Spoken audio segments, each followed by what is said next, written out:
Thanks for joining us. A lot of people heading out of town at this hour on the roads. Here's a live look at Interstate 94, the Northwest Metro. And at MSP International, the TSA is preparing for what's expected to be pre-pandemic level air traffic. Whether it's by air or by road, travel experts say this Memorial Day weekend may be one of the busiest in decades. Gordon Severson has the story. The holiday rush has already started, with many leaving early Friday afternoon to get a head start.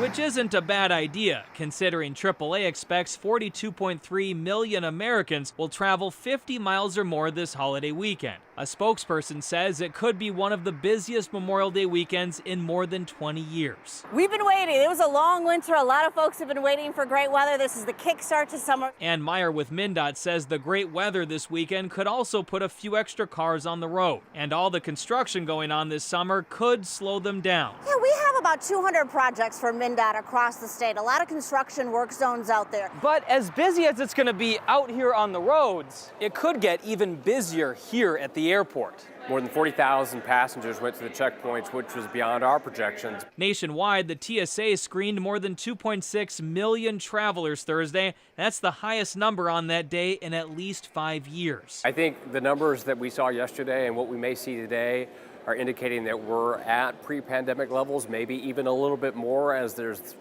sort of that pent-up demand for people to travel. So arrive early and don't expect any open seats on the plane. Travel experts say most flights are operating at capacity as the industry works to hire more pilots. And what we're seeing right now over Memorial Day weekend could be a preview of what we might see later this summer. So if you haven't made plans yet for 4th of July or Labor Day weekend, you should probably get on that sooner rather than later. From MSP, Gordon Severson, KARE 11 News.